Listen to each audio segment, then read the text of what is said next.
2 semanas estamos a la confesión trae libertad. La última parte, ya la mitad de los capítulos. Bien.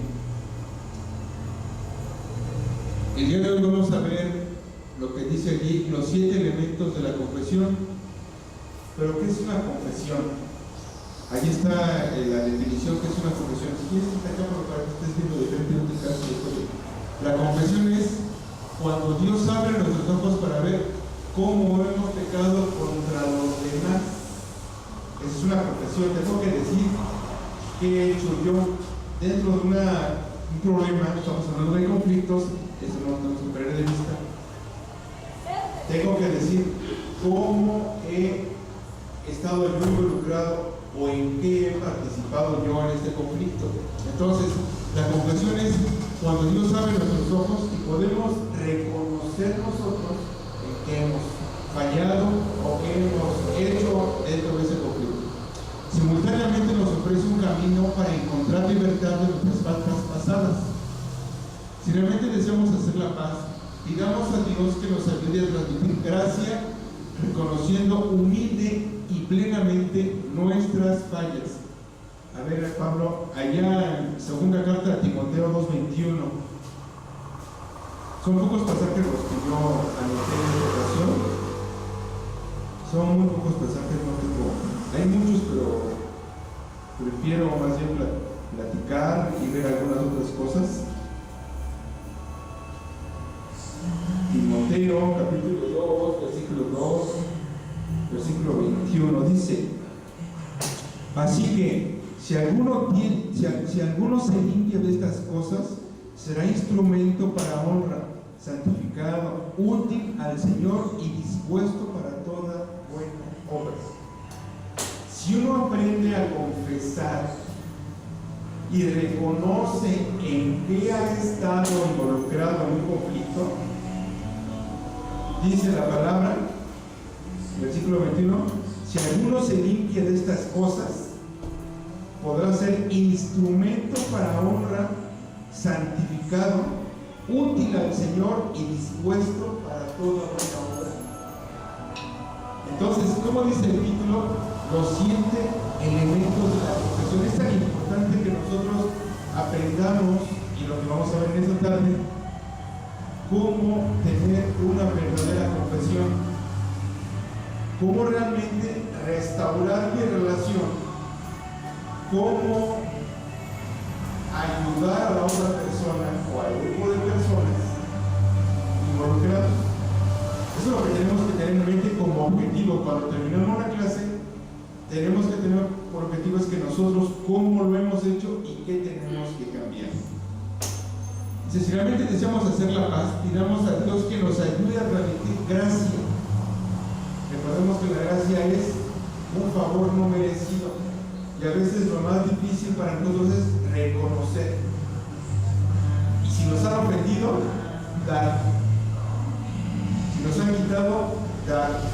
Entonces, en ese sentido tiene que ver la gracia, reconociendo humildemente, no airados, no vengativos, no pidiendo algo a cambio, y plenamente nuestras faltas. Me llamó la atención ya están los 7. Diríjase a todas las personas involucradas, todos los que están involucrados, no más allá. Tenemos que pensar en algo que hemos vivido. Si tenemos un problema con nuestra vecina,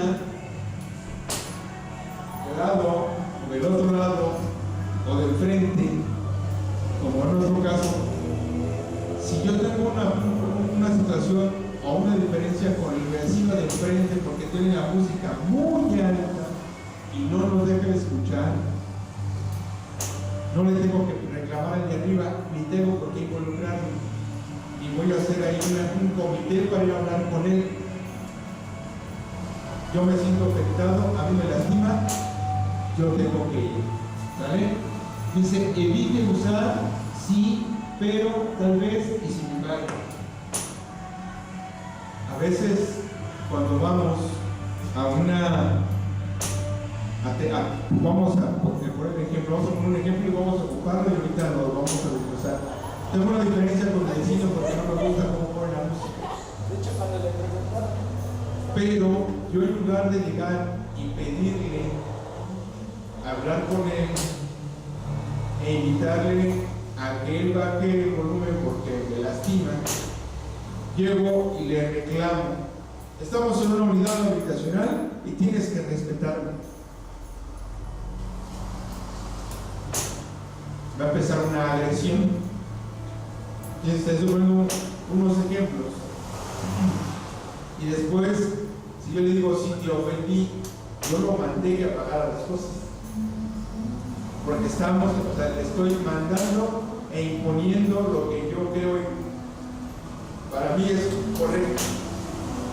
Y yo le puedo decir: sí te ofendí. Realmente lo ofendí, porque lo mandé. No le pregunté, no le sugerí, no le pedí por favor, le estoy ordenando las cosas. Reconozca concretamente. Lo que estoy haciendo ahorita es decir: yo lo mandé. A veces decimos: ¿en qué te ofendí? Bueno, sí te ofendí. Y no estoy reconociendo mi parte en un conflicto que no existía, pero yo lo estoy haciendo un conflicto. Reconozca el daño. Esa persona está muy susceptible y se ofendió porque yo lo mandé. No está acostumbrado a recibir órdenes y lo que hago es dañarlo de una manera muy pareciera que no protestar, ¿verdad? Acepte las consecuencias. Me puede contestar mal, me puede agredir, no solamente verbalmente, sino físicamente. Me puede sacar o me puede ignorar, está agrediendo. ¿Qué tenemos que hacer? Cambiar nuestro comportamiento. Tenemos que pensar cómo vamos a decir, cómo vamos a actuar. Y pida perdón. Estoy haciendo un ejemplo muy sutil, ¿verdad? Pero podemos verlo en otro tipo de situaciones. Vamos a verlo por un momento entonces. El primero, ¿cuál era? Diríjase a todas las personas involucradas. Dice aquí el librito que estamos leyendo y me parece correcto, dice: como regla general, usted debiera confesar sus pecados a todas las personas que han sido afectadas directamente por sus faltas. Como papá, ¿cuál es mi primer gran falta? Tenían muchos de mis compañeros que son muy mandón. Ya soy educado, hablo de esa manera, no pido, exijo de una manera. Si me enojo, alzo la voz. Fíjense, ¿qué tendría que hacer yo? Me tengo que poner yo y cada uno tiene que hacerlo de forma personal. Tengo que pedir perdón, no es lo correcto. No tengo que hablar con voz fuerte ni tengo que ordenar todo el tiempo, aunque sea el papá. Porque siempre, ¿quién va a ser nuestro parámetro? Dios. Dios dice que obedezcamos su palabra. ¿Cuántas veces lo obedecemos? Todo el tiempo. Y sí nos dice que lo obedezcamos. Hay cosas que nos sugiere. Pero si no me obedecen, me enojo. Yo hablo con mi papá y me enojo. Como jefe, me enojo. Como esposo, me enojo. ¿Vale? Dice: dado que todos los pecados ofenden a Dios, al violar su voluntad, todos los pecados deberían ser confesados primero a Dios, porque no estoy llamando. ¿Qué dice ese Salmo 32, 5 y 41, 4? Hay pecados que solamente lo hago con mi esposa, y hay pecados con toda mi familia, y hay pecados con toda la comunidad. ¿Qué dice?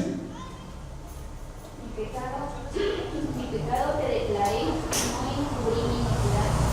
Dije: confesaré mis transgresiones a Jehová, y tú perdonaste la maldad de mi pecado. Otro pasaje que sería bueno aprenderse es Esa es una forma, así debemos confesar mi iniquidad. ¿Qué más dice? Declaré y no encubrí mi iniquidad, confesaré mis transgresiones. Hay que ser muy específicos en todo eso. ¿Qué dice el 41.4? Yo me faltó otro.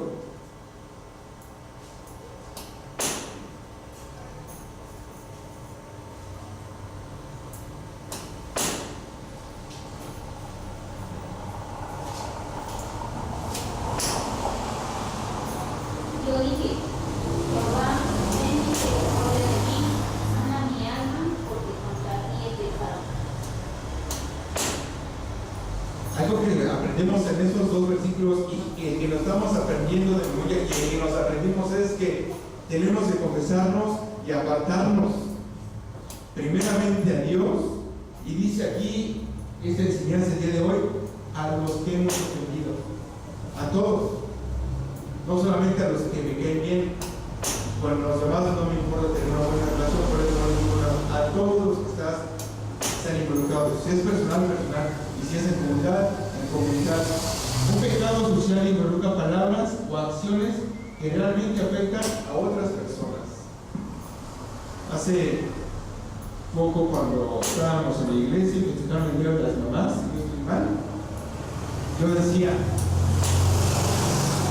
no me voy a involucrar, no estoy de acuerdo con lo que están haciendo, y me salí, me extraje, y más de uno se enojó porque no me involucré.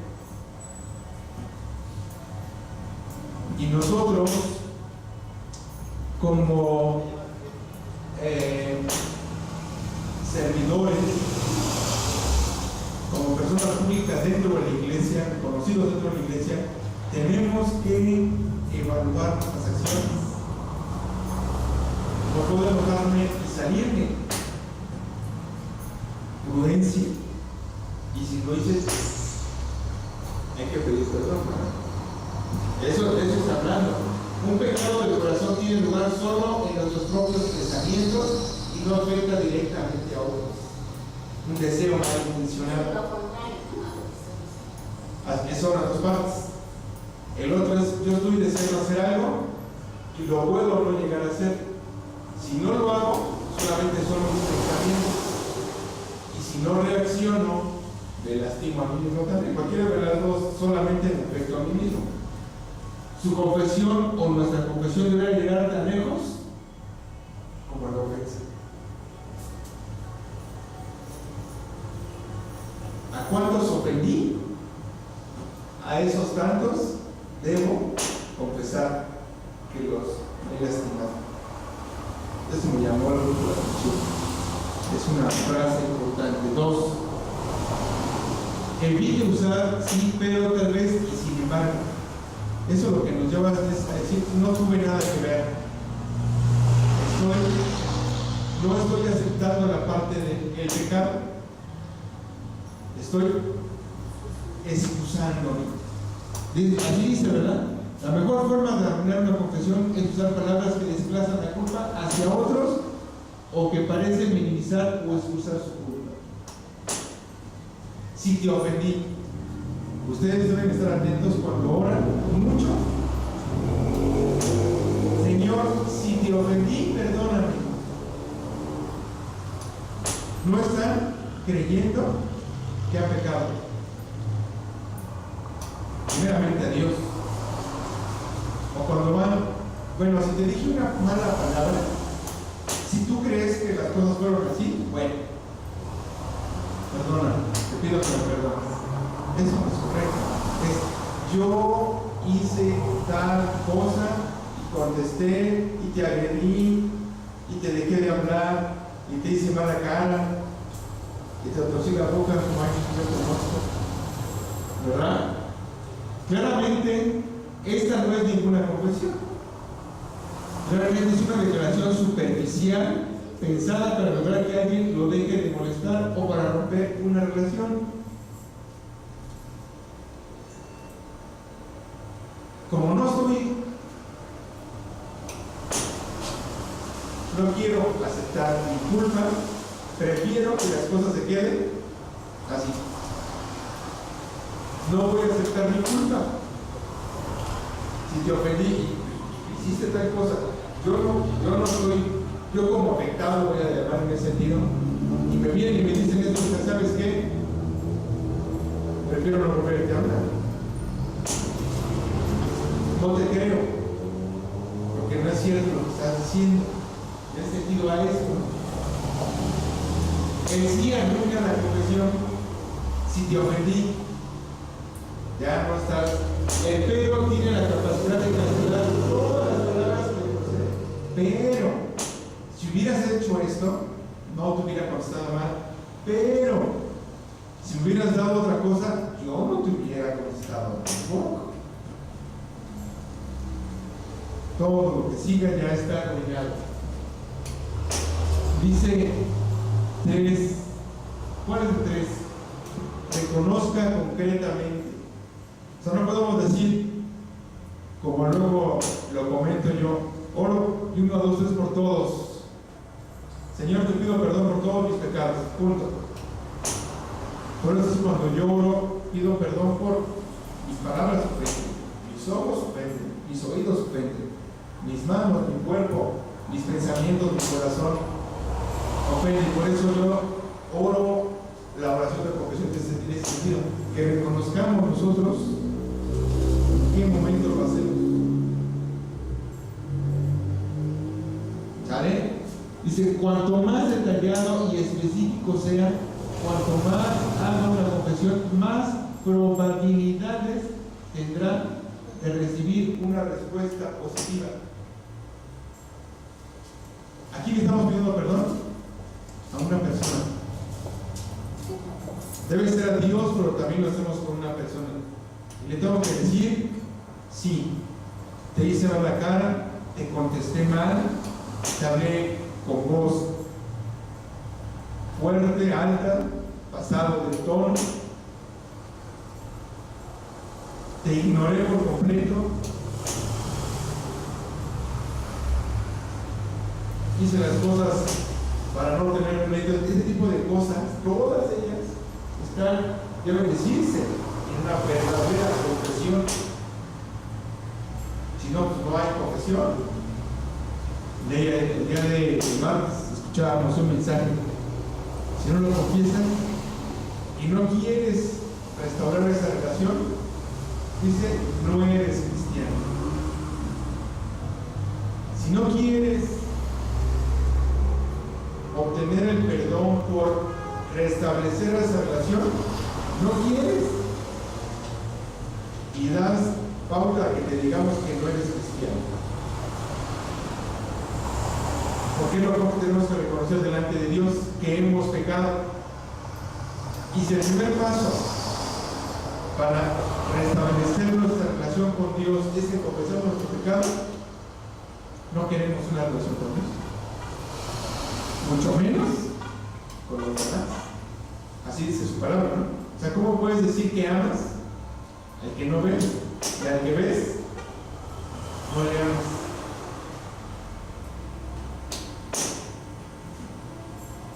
Reconocer conocer a los demás que está enfrentando sinceramente lo que ha hecho, lo cual les facilita perdonarlo. Al intentar ser específico en sus confesiones, propóngase tratar con sus actitudes y sus acciones. ¿Qué dice Lucas 15:21? A ver, Pablo, habla Lucas.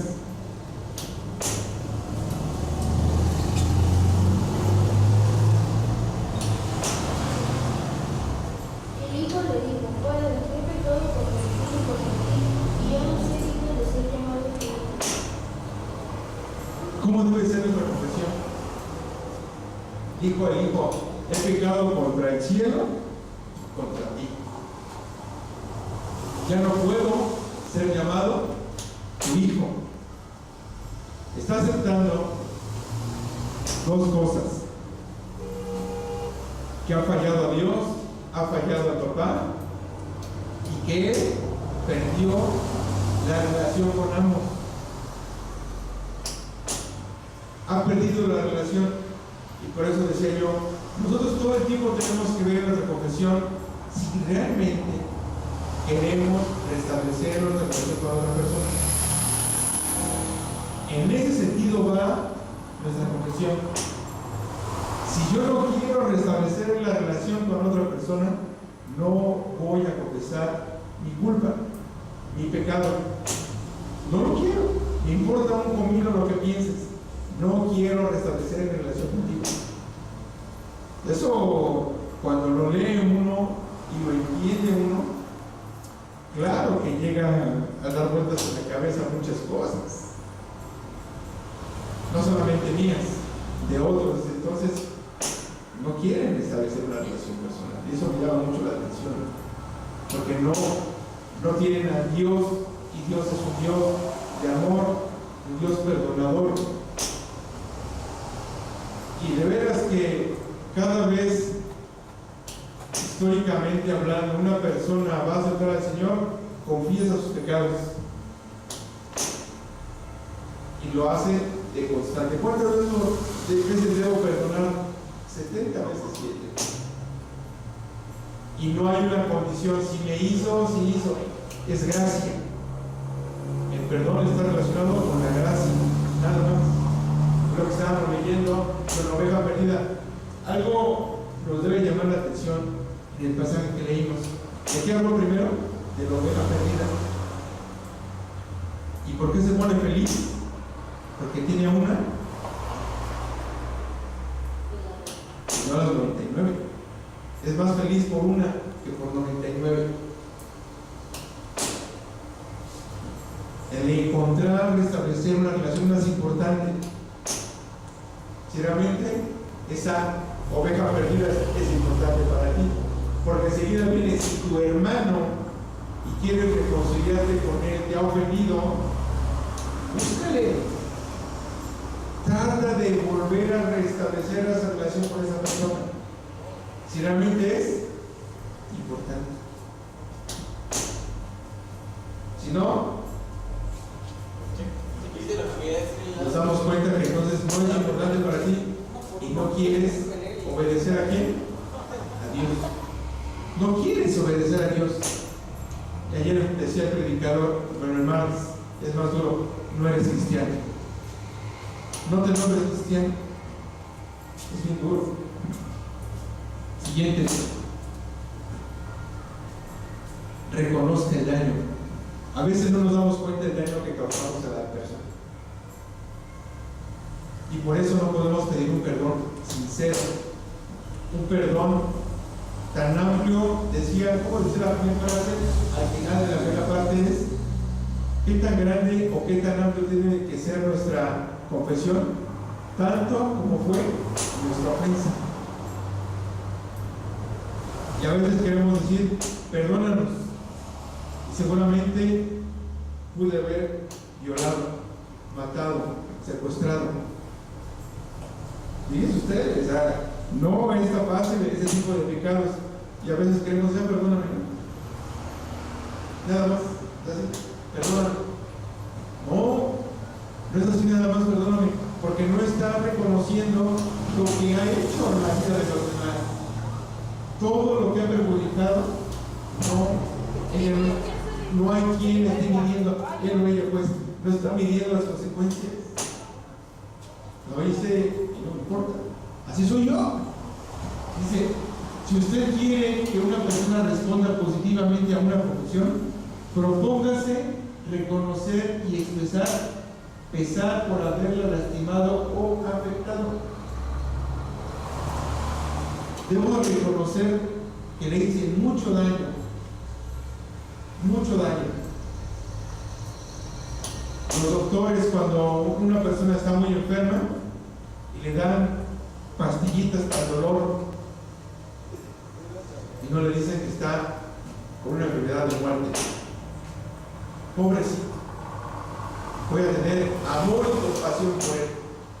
¿Me está teniendo? No, me está dejando morir y no está diciéndole la verdad.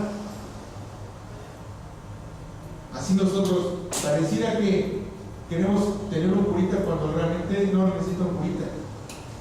Necesita que diga más allá. No nada más es un curita que se me olvidó ya, un raspón. Hay cosas que no se... Dice la palabra de Dios, si la ofensa no te ha agraviado a ti y no tienes el problema de dejarle de hablar y no te ofendió, pues pásala por alto, no pasa nada. Pero hay veces que no se pueden pasar por alto. Y dice el libro, máxime cuando es una relación familiar, no lo puedes pasar por alto tan rápido. Es más difícil. Es muy difícil. Dice ahí, es más difícil porque tienes una relación personal estrecha o tienes una amistad. Y te defraudó. Confías en él y resulta que esa persona con la cual confías va y le dice a medio mundo tu vida. Te ha decepcionado. O conoces a esa persona y esa persona te difama, se enojó y te difamó con todos.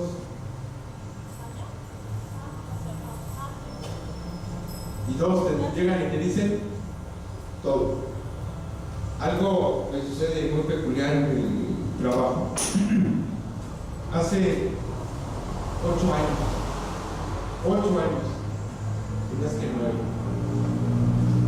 Borré unos archivos y ahora cada vez que alguien borra archivos, dicen, aplicaste la Robertiña. Es llamar difamar.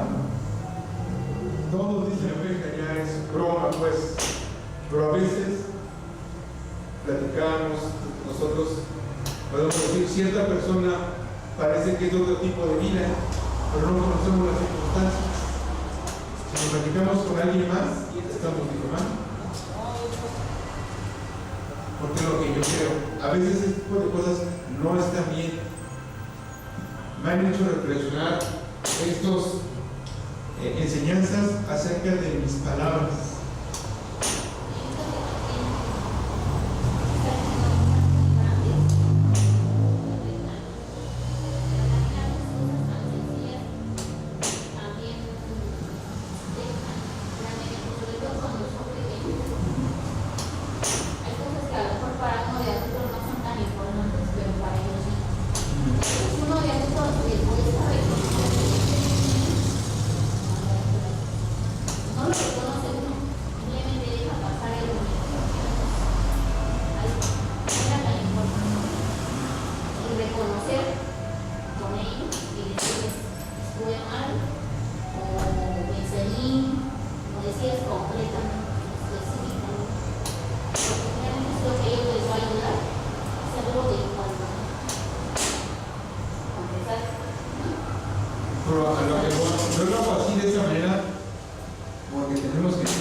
A veces es útil preguntar a la otra persona cómo se sintió como resultado del comportamiento de usted.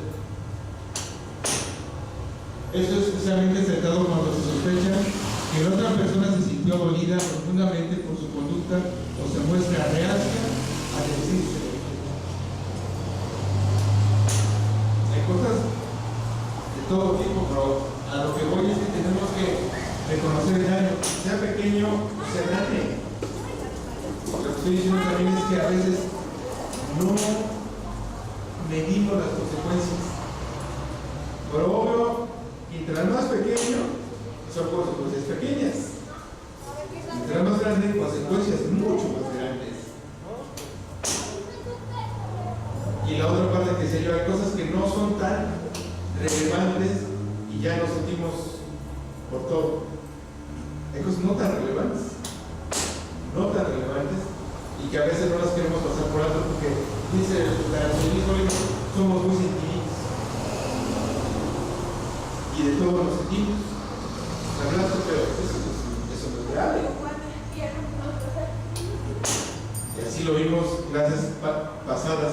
Hay cosas que no se pueden pasar por alto y otras que no pueden pasarte por alto.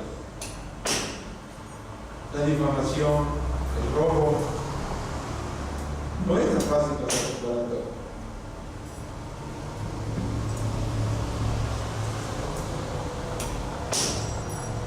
Hacerte, dice, las consecuencias. La restitución es un importante concepto bíblico. Restitución. Restituir es pagar lo que te debo. Eso es restituir. Cuando una persona ha perjudicado a otra, tiene que pagar. Esto lo encontramos en número 5 del 5 al 8. Dice este pasaje: tu hermano, porque tenía un hoyo y se metió un animal, le debes un animal. Tú eres el responsable de ese hoyo y tu animal se cayó. Por eso hoy es tuyo, tú eres el responsable de lo que estás haciendo. Y a veces no queremos aceptar las consecuencias de nuestros actos, las consecuencias de nuestras palabras, las consecuencias de nuestros hechos o acciones. Así dice, ¿no? ¿Vas a ver?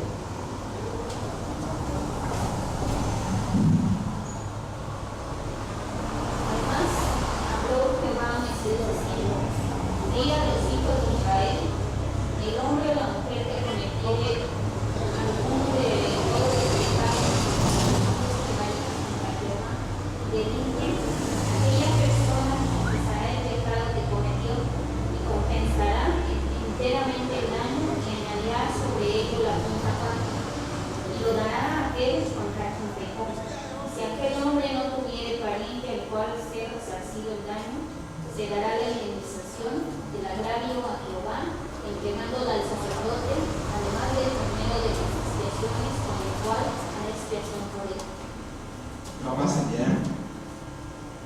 Va más allá. A veces no medimos las consecuencias de lo que estamos haciendo y después, decía yo, un simple perdón no es suficiente.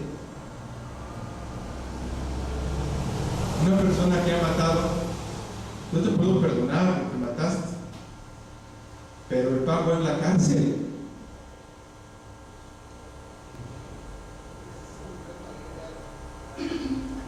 Así es, o así debiera ser. Pues, o sea, hay pecados, no porque haya pecados grandes o pequeños, pero dependiendo del pecado tiene las consecuencias. Dependiendo del pecado tiene consecuencias. Yo les comento mucho a los compañeros: estás chavo, no haces nada, te cuidas o haces de tu cuerpo lo que se te antoja. Vas a pagar la factura. Lo hiciste. Vas a pagar la factura en tu cuerpo de lo mal que lo maltrataste o de lo mal que lo trataste.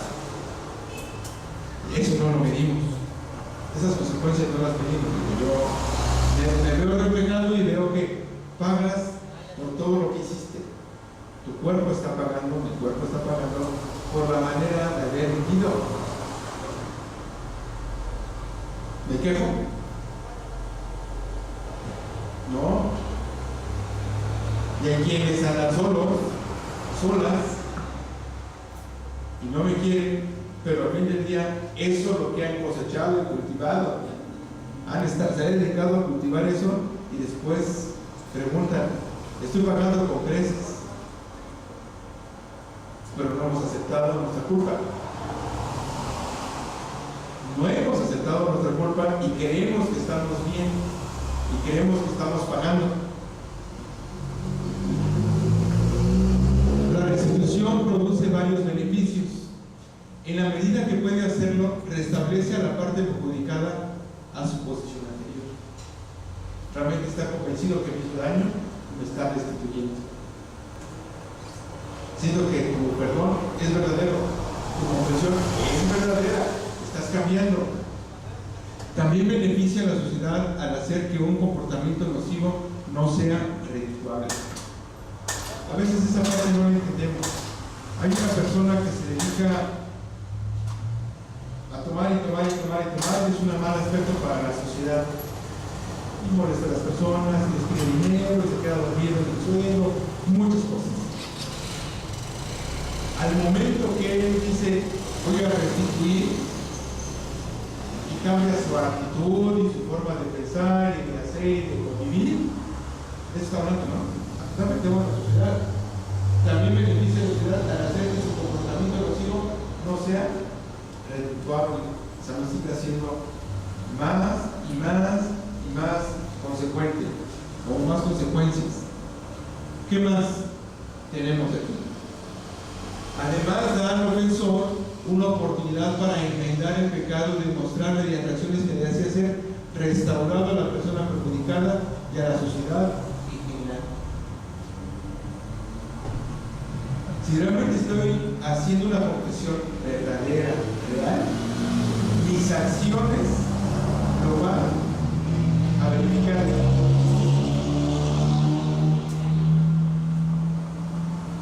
Si no estoy haciendo una confesión verdadera, un arrepentimiento verdadero, mis acciones no van a cambiar.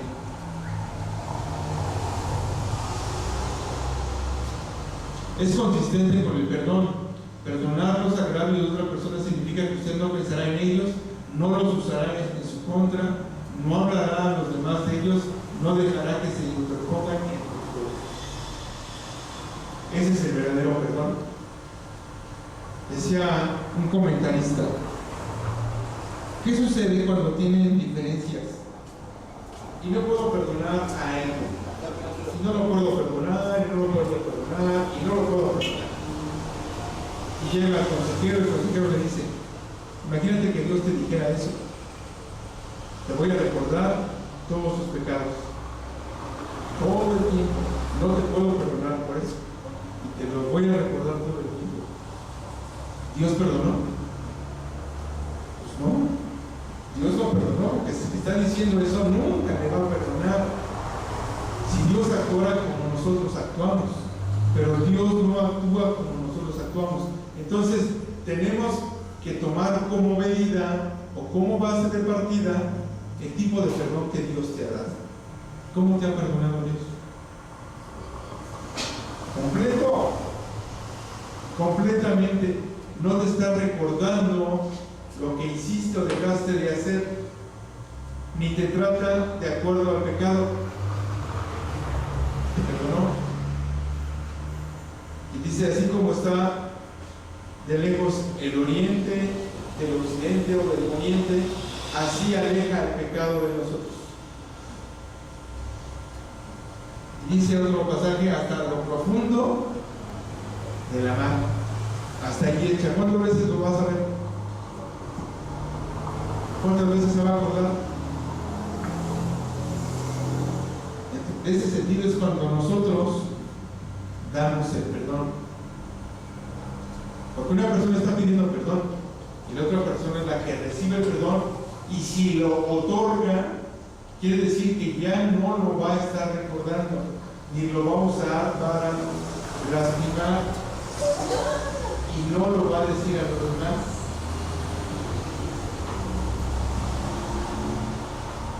El 6 dice, cambie su comportamiento. Eso va a ser una evidencia real de que me he arrepentido, de que estoy haciendo una confesión real. Esto podría involucrar algunos de los cambios de actitud, carácter y de comportamiento que espera hacer con la ayuda de Dios, no solito.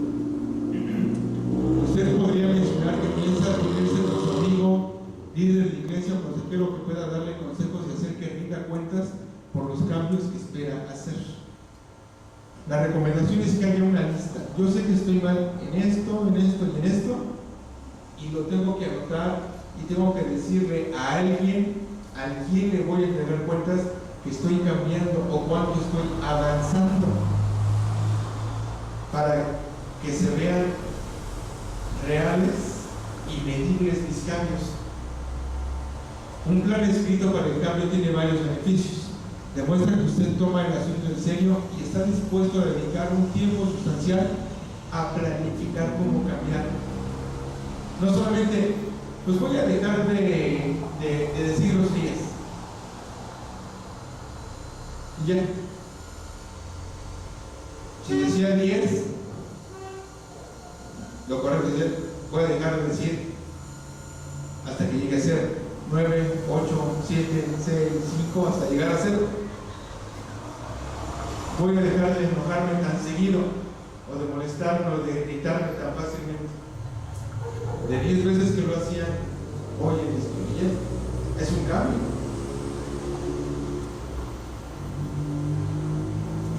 Y la última, perdón, pida perdón. Dice, si usted cumple con los 6 elementos anteriores, muchas personas dirán de buena gana que lo perdonen, porque ya reconoció su pecado, ya se arrepintió de él, está haciendo cambios en su vida, lo confesó delante de todos y lo confesó de una manera concreta. ¿Verdad? Es lo que decía ahí. Confesando, si la persona a quien le ha confesado no expresa perdón, sin embargo usted pregunta, ¿podré perdonarme, por favor? Esta pregunta es una señal de que ha hecho todo lo posible en forma de confesión y que la responsabilidad se ha desplazado hacia otra persona. Solo no hay que ocupar esta pregunta para forzar. Perdóname. ¿Sale? Creo que ahí terminé. Ahí termina. Ya no hay otra más. Ok. Si percibe que la otra persona no está lista para perdonar, muy probablemente es porque la ofensa fue muy grave. Será bueno decirle que espera pronto recibir su perdón, porque desea reconciliarse, que seguirá orando y trabajando en sus cambios, que está dispuesto a ayudar en la reparación del daño. Esa es una manera de confesión de los pecados. Está, digo yo que muy completa. No está fácil llevarla.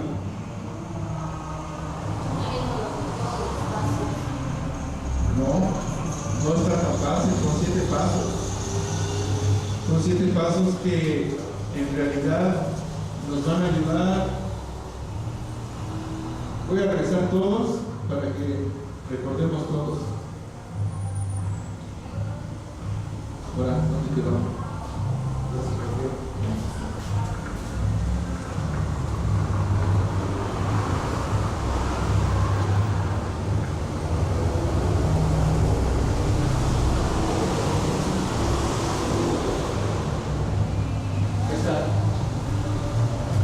Diríjese a todas las personas involucradas, evite usar sí, pero tal vez, reconozca concretamente, reconozca el daño, acepte las consecuencias, cambie su comportamiento y pida perdón. No es el primer paso el pedir perdón, no es el primer paso, hay más antes, hay 6 pasos antes. Para que reciba un perdón genuino, hay 6 pasos antes. Primero tengo que confesar lo que es, de una manera no evadiendo mi responsabilidad.